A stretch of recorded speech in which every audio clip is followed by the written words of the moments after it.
നമസ്കാരം.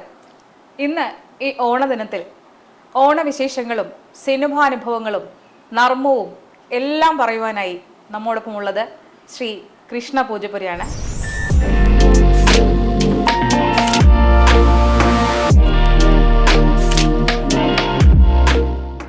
ആദ്യമായിട്ട് മനോരമയിലാണ് ഒരു നുറുങ്ങ് ബിന്ദു എന്ന് പറഞ്ഞ് മലയാള മനോരമ ആഴ്ചപ്പതിപ്പിലായിരുന്നു. അന്ന് വലിയ സന്തോഷമാണ് അത് വരുമ്പോൾ.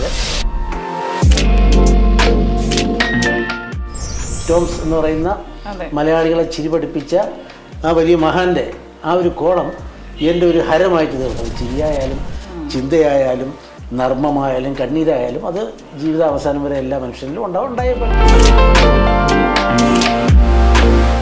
ട്രോള് കാണുമ്പോൾ നമ്മുടെ ആ മൂഡ് ടോട്ടലി നമ്മൾ ചേഞ്ച് ആയിട്ട് ചിലതൊക്കെ വളരെ ബ്രില്യൻറ്റ് കോമഡികൾ എനിക്ക് കിട്ടും. ഞാൻ അത്ഭുതപ്പെടും. ഇത് ആരുടെ, ഇത് എവിടെ നിന്നാണ് ഇത് ചെയ്തത്, അവൻ്റെ തലയിൽ ഇത് എങ്ങനെ വന്നു. നമസ്കാരം. എനിക്ക് തോന്നുന്നു കൃഷ്ണ പൂജപ്പുര എന്ന വ്യക്തിയെക്കുറിച്ച് വിശേഷണങ്ങൾ പറഞ്ഞാൽ അതൊരു ക്ലീഷയായി പോകും.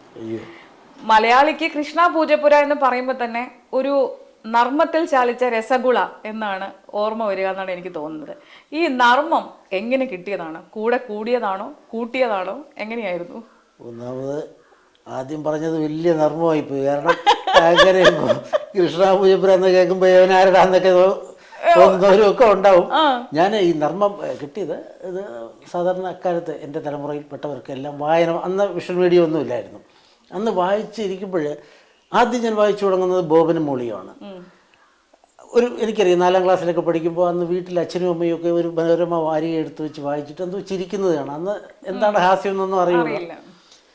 അവസാന പേജ് നോക്കിയാണ് ചിരിക്കുന്നത്.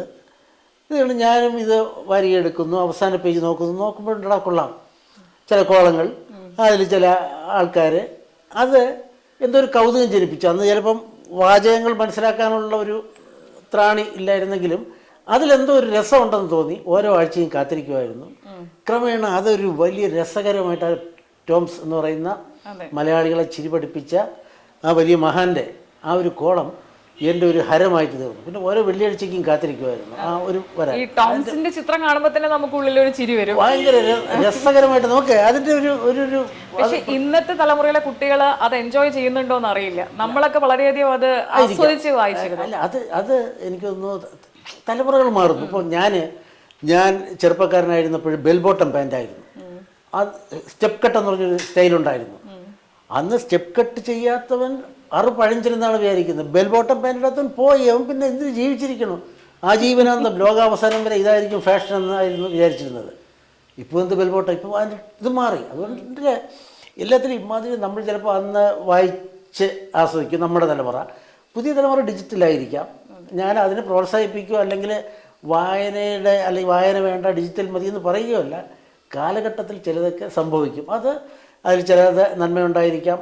ഇപ്പം അന്ന് ഞാൻ പറഞ്ഞ ഇപ്പം മലയാള മനോരമ വാരിക, അന്ന് ആ കോപ്പി എൻ്റെ കയ്യിൽ കിട്ടിയാൽ മാത്രമേ എനിക്ക് വായിക്കാൻ പറ്റുള്ളൂ. ഇന്ന് ഡിജിറ്റലാവുമ്പോൾ എനിക്ക് ലോകത്തെവിടെ ഇരുന്ന് വായിക്കാം. അങ്ങനെ ഒരു ഗുണവുമുണ്ട്. അപ്പോൾ ഇതിൻ്റെ എല്ലാത്തിലും ഗുണവും ദോഷമുണ്ട്. ഞാൻ വലിയ തത്വചിന്തനോ സേഫ് സൈഡ് എടുക്കുകയോ ഇതിനിപ്പം ഇത് വരുമ്പോൾ സോഷ്യൽ മീഡിയ മുൻകൂട്ടി കണ്ടുകൊണ്ട് അമ്മ എടുക്കുകയോ ഒന്നുമല്ല. കാരണം അത് കാലത്തിൻ്റെതനുസരിച്ച് ഒരുപാട് മാറ്റങ്ങൾ വരും. അപ്പം നമ്മളെല്ലാം വായിച്ച് വളർന്നു. ഇപ്പോൾ അത് വേറെ ഡിജിറ്റൽ രൂപത്തിൽ അവർ വായിക്കും. പക്ഷേ അടിസ്ഥാന വികാരങ്ങൾ, അത് ചിരിയായാലും ചിന്തയായാലും നർമ്മമായാലും കണ്ണീരായാലും അത് ജീവിതാവസാനം വരെ എല്ലാ മനുഷ്യരിലും ഉണ്ടായേ പറ്റുള്ളൂ. അത് അപ്പം അങ്ങനെ ഞാനിത് കണ്ടു രൂപവും ഭാവവും അത്രേ ഉള്ളൂ. നേരത്തെ പറഞ്ഞതുപോലെ തന്നെ അന്ന് ബെൽബോട്ടം പാൻറ് ഇട്ടിരുന്നപ്പോൾ ഞാൻ വിചാരിച്ചത് ആയുഷ്കാലം ഇതാണെന്ന്. ഇന്ന് ബെൽബോട്ടം പാൻറ് ഇട്ടുകൊണ്ടിരുന്നത് എൻ്റെ പാൻറ്റിന് ഇഞ്ച് വളരെ കുറവാണ് എന്ന് അത് ഇട്ടുകൊണ്ട് അത് പോയി സംഗതി മാറിപ്പോയി. അന്നത്തെ സിനിമകളുടെ പാട്ട് നമ്മൾ വിചാരിക്കുക അതാണ് ഏറ്റവും ഗംഭീരമെന്ന്. ഇന്നത് കാണുമ്പോൾ ചിരിക്കുന്നവരുണ്ടായിരിക്കാം. അപ്പോൾ അത് കാലത്തിൻ്റെ ചില മാറ്റങ്ങളാണ്. ഇന്ന് ഇഷ്ടംപോലെ ട്രോളുകളുണ്ട്. ഞാൻ ആസ്വദിക്കുന്ന ചില ട്രോളുകൾ വാട്സാപ്പിലൊക്കെ ചിലതൊക്കെ വളരെ ബ്രില്യൻറ്റ് കോമഡികൾ എനിക്ക് കിട്ടും. ഞാൻ അത്ഭുതപ്പെടും. ഇത് ആരടാ, ഇത് എവിടെ നിന്നാണ് ഇത് ചെയ്തത്, അവൻ്റെ തലയിൽ ഇത് എങ്ങനെ വന്നു. ഇപ്പോൾ എനിക്കൊരു തിരക്കഥ എഴുതണമെങ്കിൽ അതിൽ കുറേ പേപ്പറും ഒക്കെ വേണം, കുറച്ച് താമസിക്കണം, വെട്ടും തിരുത്തലുകളൊക്കെ ഉണ്ടാവും. അല്ലെങ്കിൽ ഒരു ലേഖനം എഴുതണമെങ്കിൽ അങ്ങനെ. ഇപ്പോഴേ ഉള്ളവർ വളരെ ഫാസ്റ്റാണ്. അത് ചിലത് നമുക്ക് ട്രോളുകൾ കണ്ട് നമ്മൾ ഒത്തിരി ആസ്വദിക്കാറുണ്ട്. ഞാൻ ആസ്വദിക്കാറുണ്ട്. കഴിഞ്ഞ ദിവസം ഈ മൈക്കുമായിട്ട് ബന്ധപ്പെട്ടൊരു വിവാദത്തിലെ മൈക്കിന്റെ ഒരു പടം വെച്ചിട്ട് തീർന്നടാ നീ തീർന്നു എന്ന് പറയുന്ന ഒരു ഡയലോഗ് ഓരോ ദിവസവും ഓരോ വിഷയത്തിനെ സംബന്ധിച്ച് ഇഷ്ടം പോലെ ചിരിക്കാനും ചിന്തിക്കാനും അതിൽ മോശവും നല്ലതും ഒക്കെ ഉണ്ടായിരിക്കും.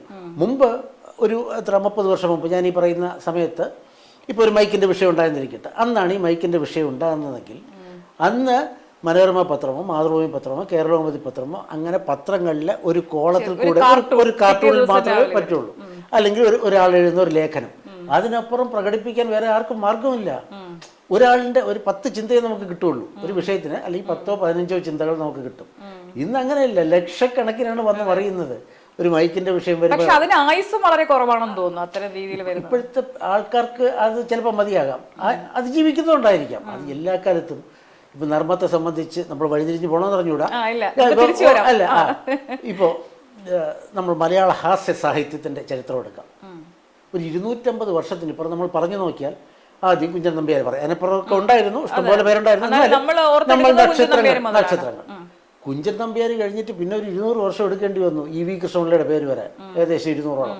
അത് കഴിഞ്ഞിട്ട് സഞ്ജയൻ, അത് കഴിഞ്ഞ് വേണുകൃഷ്ണൻകുട്ടി സാറ്, ചെമ്മൻ ചാക്കോ സാർ, സുമാർ സാറൊക്കെ ഉണ്ടായെങ്കിലും ഇത്രയും വർഷത്തെ ചരിത്രം എടുത്താൽ നമ്മൾ പെട്ടെന്നൊരു 10 പേര് പേര് വരാൻ പറഞ്ഞൊരു 10 പേരെ കാണുള്ളൂ. തീർച്ചയായിട്ടും. അപ്പൊ അത് പ്രതിഭകളോ അല്ലെങ്കിൽ കാലത്തെ അതിജീവിക്കുന്നതോ ആയിട്ടുള്ളത് എന്നും ഉണ്ടാവില്ല. ഈ ഹാസ്യം എഴുതാൻ ആളുകൾ കുറവായി വരുന്നുണ്ടോ? അത് പണ്ട് മുതലേ അങ്ങനെയാണ്. ഞാൻ പറഞ്ഞല്ലോ, കാരണം ഇത്രയും എടുത്തു കഴിഞ്ഞാൽ 10 പേരോ 15 പേരോ പേരായിരിക്കും. അതുപോലെ തന്നെ ട്രോളുകളും അത് വെച്ച് നോക്കുമ്പോൾ ട്രോളുകളിൽ നിന്ന് ചിലപ്പോൾ വളരെ കൂടുതലാണ്. ഞാൻ ആലോചിക്കും, പലതും അത്ഭുതകരമായിട്ടുള്ള ബ്രില്യൻസ് അടിച്ചുവിടുന്നതാണ്, ബ്രില്യൻ്റാണ്. ഞാൻ അവരെ മനസ്സുകൊണ്ട് അഭിനന്ദിക്കും. എനിക്കിത് പറ്റി, ഇത് എങ്ങനെ അയാൾ ഇത് ചിന്തിച്ചു, ഇത് എവിടെ ഇരുന്നായിരിക്കും, ആരാണെന്നുള്ളത് പലപ്പോഴും ഓരോ നമ്മുടെ മൂഡ് ചേഞ്ച് അനുസരിച്ച് നമ്മൾ എപ്പോഴും ഇങ്ങനെ സ്ക്രോൾ ചെയ്തുകൊണ്ടിരിക്കും. അപ്പോഴായിരിക്കും ചിലപ്പോൾ ഇത്തരത്തിലൊരു ട്രോള് കാണുമ്പോൾ നമ്മുടെ ആ മൂഡ് ടോട്ടലി നമ്മൾ ചേഞ്ച് ആയിട്ട് ഒരു ചിരിയിലേക്ക് നമ്മൾ എത്തിച്ചേരുകയാണ്. അപ്പോൾ അതിനിപ്പോൾ ഈ പറഞ്ഞ പോലെ അന്ന് നോട്ട് നിരോധിച്ചു. അന്ന് ഞാൻ എന്തോ എനിക്ക് തോന്നുന്നു സൗത്ത് റെയിൽവേ സ്റ്റേഷനിൽ നിൽക്കുകയാണ്, എവിടെ പോകാൻ. ഞാനും എൻ്റെ കൂടെ ആരോ ഉണ്ട്. ആ വാർത്ത അവിടെ കാണുന്നു, അതൊരു വലിയ ഭീകരമായിട്ടുള്ള നോട്ട് നിരോധിച്ചു, 2000-ന്റെ നോട്ട് നിരോധിച്ചു, 1000-ന്റെ നോട്ട് നിരോധിച്ചു, അതിൻ്റെ ബാക്കി കാര്യങ്ങൾ എല്ലാം ടെൻഷൻ അടിച്ചിരുന്നപ്പോൾ കൃത്യം അരമണിക്കൂർ, ഒരു 15 മിനിറ്റ് ആദ്യ ട്രോൾ വന്നു കഴിഞ്ഞു. അമ്പരുന്നോ എന്ന് പറഞ്ഞാൽ, കാരണം ഇത് ഈ അരമണിക്കൂറിനും എല്ലാവരും ഇങ്ങനെ ഹൃദയം എന്തുകൊണ്ടിരിക്കുകയാണ്, എന്താണ് ഇതെന്ന് പറഞ്ഞപ്പോൾ പിന്നെ ഒരു പ്രളയമായിരുന്നല്ലോ. അങ്ങനെ ഓരോ വിഷയത്തിനെയും ചിരിയിലൂടെ കാണുന്ന ഒരു വലിയ വിഭാഗമുണ്ട്. അത് പലതും അതിൻ്റെ ഡെൻസിറ്റി കുറഞ്ഞു പോവുകയും ചെയ്യുന്നുണ്ട്. കാരണം ഒരു വലിയ ഗൗരവമായിട്ട് ചർച്ച ചെയ്യേണ്ട പലതും ട്രോളുകളായി മാത്രം മാറുകയും ചെയ്യുന്നുണ്ട്. ചേട്ടന്റെ എഴുത്തിലേക്ക് തന്നെ തിരിച്ചു വരികയാണെന്നുണ്ടെങ്കിൽ എനിക്ക് തോന്നുന്നു ആദ്യമായിട്ട് മനോരമയിലാണ് ഒരു നുറുങ്ങ് അച്ചടിച്ച് വരുന്നത്. അതിനുശേഷം പിന്നെ മാതൃഭൂമിയിൽ ഒരു ലേഖനം വരുന്നു. പിന്നീടാണ് ആദ്യം ഫലിത ബിന്ദു എന്ന് പറഞ്ഞ് മലയാള മനോരമ ആഴ്ചപ്പതിപ്പിലായിരുന്നു. അന്ന് വലിയ സന്തോഷമാണ് അത് വരുമ്പോഴേ. ഒത്തിരി ആഴ്ചയ്ക്ക് ശേഷമാണ് ഇത് ഒരെണ്ണം വന്നത്, ആദ്യത്തെ തന്നെയാണ് വന്നത്. അപ്പോൾ കൃഷ്ണകുമാർ എന്നാണ് വെച്ച് എഴുതിയിരുന്നത്. അങ്ങനെ ഇരുന്ന് കുറച്ച് ദിവസം കഴിഞ്ഞപ്പോഴുണ്ട്, അന്ന് മാതൃഭൂമിയിൽ മിഡിൽ കോളം വരും, എഡിറ്റോറിയൽ പേജിൽ. എന്നാൽ മാതൃഭൂമിക്ക് ഒരു എഡിറ്റോറിയൽ ഒന്ന് വിട്ടു, കാരണം അന്നെല്ലാം നർമ്മത്തിൽ ഒരുപാട് വരുന്നുണ്ടായിരുന്നു. അന്നങ്ങനെ അന്നത്തെ സമകാലിക രാഷ്ട്രീയ സംഗതികളെല്ലാം കൂടെ വെച്ച് രാഷ്ട്രീയ ക്വീസ് എന്ന് പറഞ്ഞൊരു കോളം എഴുതുന്നു. പത്രാധിപർ KP കേശവമേനോൻ റോഡ്, പത്രാധിപർ മാതൃഭൂമി KP കോഴിക്കോട് 1. എനിക്ക് ആ വിലാസം അറിയാം, അന്നത്തെ ബ്രൗൺ കവറിൽ. അന്ന് വേറെ ഒന്നുമില്ലല്ലോ, വാട്സപ്പ് ഒന്നുമില്ല, മെയിലില്ല, ഒന്നുമില്ല. ഇടുക, അത് അവിടെ കിട്ടിയാലായി, കിട്ടിയില്ലെങ്കിലായി, നമുക്ക് അറിയാനുള്ള വേറെ മാർഗ്ഗമൊന്നുമില്ല. കൃത്യം 5 ദിവസം കഴിഞ്ഞു, 5-6 ദിവസം കഴിഞ്ഞു. ഞാൻ എൻ്റെ ഒരു കൂട്ടുകാരൻ ഉദയകുമാർ എന്ന് പറയും, ഉദയകുമാറാണ് എൻ്റെ പേര് കൃഷ്ണകുമാർ എന്നാണ്. അത് ഈ കൃഷ്ണ എന്ന് പറഞ്ഞ് ചുരുക്കുകയും, അന്ന് 2-3 കൃഷ്ണകുമാരന്മാരുണ്ടായിരുന്നു. അപ്പോൾ ഉദയൻ തന്നെ ചോദിച്ചു, 2-3 കൃഷ്ണകുമാരന്മാരുണ്ട്, ഒരു ഐഡന്റിറ്റി വേണം. അന്ന് ഈ പേരിനെ കുറിച്ചൊന്നും ചിന്തിക്കാത്തൊരു സമയം. അത് ഒരു കാര്യം ചെയ്യും, കൃഷ്ണ, അതിനൊരു സുഖമുണ്ട്. പിന്നെ സ്ഥലപ്പേര്, പഴയ സമ്പ്രദായമാണ്, ഇപ്പോൾ അങ്ങനെ സ്ഥലപ്പേരാരും വയ്ക്കാറില്ല, അധികം വയ്ക്കാറില്ല. അന്നതൊരു ത്രില്ലാണ്. അങ്ങനെ എഴുതി വെച്ച് മാതൃഭൂമിയിലൊരു കോളം അയക്കുന്നു. കൃത്യം 5 ദിവസം കഴിഞ്ഞു. ഞാൻ ഉദയകുമാറിൻ്റെ, അന്ന് ഞങ്ങൾ ഉദയകുമാറിൻ്റെ വീടാണ് ഒരു എല്ലാവരും ഒത്തുകൂടുന്ന ഒരു കേന്ദ്രം.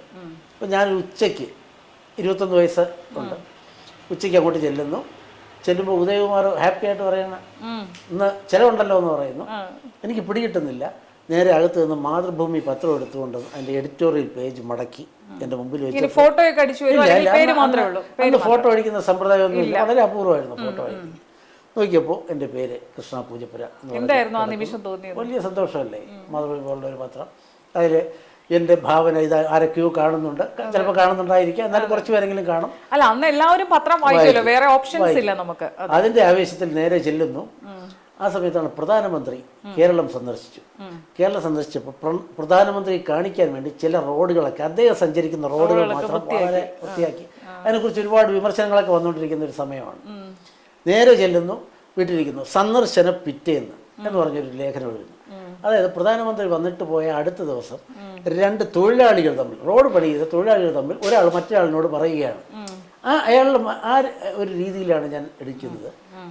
ഒരു 5 ദിവസം കഴിയുമ്പോഴുണ്ട് അത് വെച്ചടിച്ചു വരുന്നു. സംഗതി കൊള്ളാമല്ലോ എന്നുള്ളതായി പിന്നെ സ്ഥിരമായിട്ട് എഴുതാൻ.